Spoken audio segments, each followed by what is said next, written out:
This isn't just another story about getting rich. This is a masterclass in building a legacy. We are going to follow the 10-year journey of a man named Elias, who understood that true wealth isn't just about saving money, it is about seeing the future before it arrives. It's a lesson in how bricks, mortar, and the very veins of a city can create unimaginable value. So, let's start at the beginning. Chapter 1. The Vision Beyond the Curb. 10 years ago, while most investors were battling for overpriced condos in the heart of the city, Elias stood on the edge of a dusty, forgotten suburb. He wasn't looking at the real estate listings. He was studying a map. Not just any map, but the city's proposed light rail expansion plan. Elias knew a fundamental truth that many overlook: value follows infrastructure. Where others saw a noisy construction site and a few vacant lots, Elias saw a future transit hub, a nexus of movement and opportunity. He found a dilapidated 3-unit apartment building, just a couple of blocks from where the new station was planned. It was run down, covered in graffiti, and completely ignored by the market. But Elias didn't pay for what it was. He paid for what he knew it would become. He saw past the peeling paint and broken windows to the thriving community that was just a few years away. This wasn't a gamble. It was a calculated investment based on a clear, data-driven vision of the future. Now, you might think you need a huge pile of cash to make a move like this. But that brings us to Chapter 2, the power of leverage. Elias didn't drain his life savings. He was smarter than that. He used one of the most powerful tools available to an investor, a fixed-rate mortgage. He put down just 20% of the purchase price and let the bank finance the remaining 80%. This is the magic of leverage. You're controlling a large, appreciating asset with a relatively small amount of your own capital. Fast forward 3 years. The light rail station wasn't a proposal anymore. It was a reality. A sleek, modern train now glided into a brand new station, and the neighborhood began to transform almost overnight.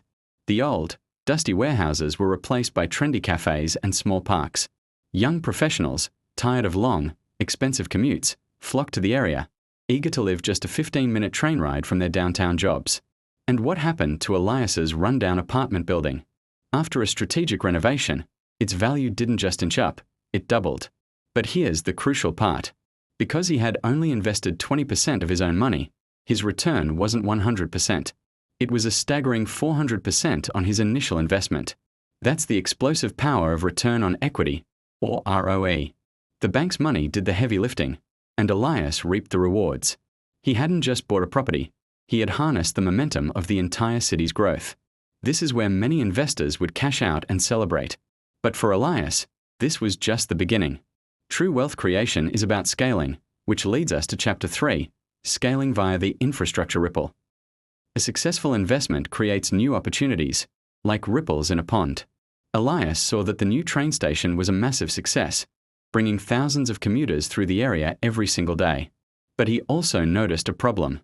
These commuters were flooding out of the station, looking around for a place to grab groceries on the way home or drop off their dry cleaning.